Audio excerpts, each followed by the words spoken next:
It was a quiet evening in a small, dimly lit apartment.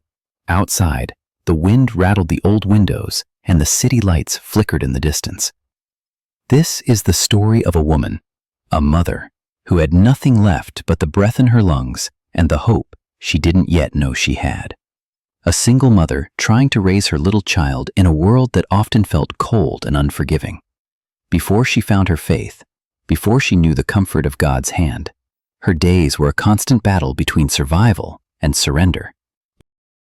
I remember those days so clearly.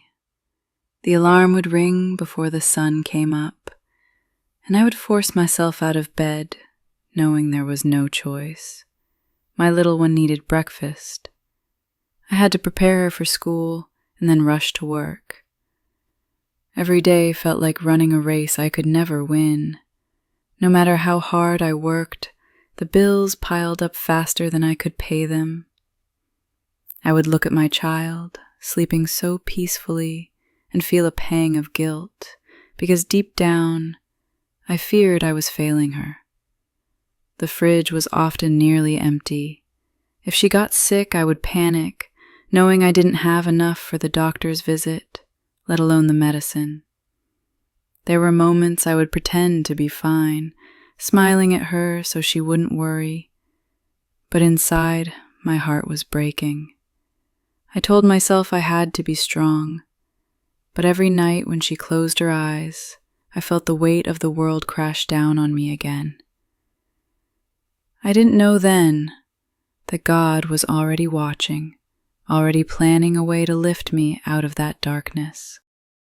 In those days, her life was a relentless cycle of exhaustion, fear, and silent tears. She was a fighter, yes, but even the strongest warriors grow weary when they fight alone. She didn't yet realize that the one who could carry her burdens had been waiting all along for her to reach out. Sometimes, life doesn't break you in one dramatic moment. It chips away, little by little, until one day you realize there's nothing left to hold on to. For her, that day came quietly, without warning, on an ordinary evening. It was late. My daughter was already asleep, her tiny chest rising and falling in the glow of the nightlight. I sat alone at the small kitchen table, surrounded by silence. The bills were spread out in front of me more than I could pay. My paycheck was already gone before it even arrived. I put my head in my hands and cried, not the quiet tears I had mastered over the years, but deep, aching sobs that shook my whole body. I felt like I had nothing left to give. I whispered to myself, maybe I just can't do this anymore. The thoughts scared me. What kind of mother thinks like that? But I was exhausted. I was scared, and for the first time in my life, I felt like giving up entirely. I thought about how alone I was. No partner to share the weight, no family nearby. Friends had their own lives and problems. It was just me, and this tiny human depending on me for everything. That night, my strength finally ran out. Her breaking point wasn't a loud collapse. It was the quiet surrender of someone who had fought for too long without rest. And yet, sometimes it's only when we reach the end of ourselves that we finally look up and see the one who has been there all along. Hope doesn't always arrive in grand gestures. Sometimes it slips in through the smallest cracks. An unexpected conversation, a knock on the door, a gentle invitation. The next morning, I went through the motions as usual, got my daughter ready for school, packed her lunch, kissed her goodbye. I tried to hide the swelling in my eyes from the night before. Later that day, as I was walking home from work, I ran into an old neighbor. She smiled warmly, like she was genuinely happy to see me. We chatted for a bit, and then she said, "Hey, would you like to come to church with me this Sunday? We have a women's gathering. No pressure, just thought you might enjoy it." At first I hesitated. Church? I hadn't been in years. Life had made me too busy, too tired, and if I'm honest, maybe too cynical. But something in her tone, gentle, inviting, made me say, maybe, I'll think about it. Sunday came and I almost didn't go, but that morning something inside me whispered, just try. So I put on my best dress, held my daughter's hand, and walked through the doors of that little church.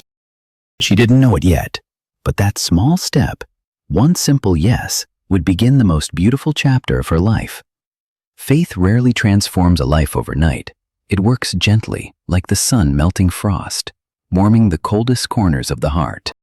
That first service, I sat in the back ready to slip out quietly if I felt uncomfortable. But then the pastor began to speak about God's love, a love that sees every tear, knows every burden, and never walks away. It was like every word was meant for me.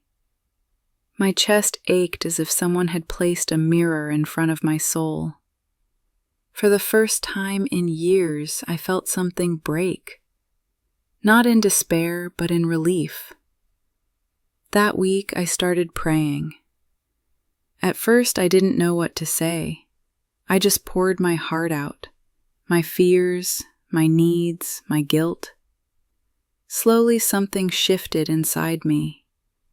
Not long after, I found a new job. Better hours, better pay. My daughter's health improved. We still had challenges, but I didn't feel like I was carrying them alone anymore. I knew God was walking with me. I wasn't abandoned. I wasn't invisible. I was loved. Her world hadn't magically become perfect, but her heart was no longer drowning. Hope had moved in, and with it came a quiet strength that no hardship could steal. Looking back now, she can see the hand of God in every detail. The neighbor's smile, the pastor's words, the courage to pray again. None of it was random. It was divine timing. Thank you, God, for catching me when I was falling, for speaking to me through strangers and sermons, for providing when I had nothing, and for reminding me that I was never truly alone. Lord, I pray for every single mother who feels like she can't keep going. Wrap your arms around her. Remind her that you see her, you know her pain, and you are her provider. Give her the strength to take one more step, the courage to face one more day, and the faith to believe that you are making a way. I praise you, God, for carrying me through my storm, and I trust you to carry others too. Her story is proof. When you can't carry your own weight, God will carry it for you. And sometimes, the smallest yes to Him can change everything.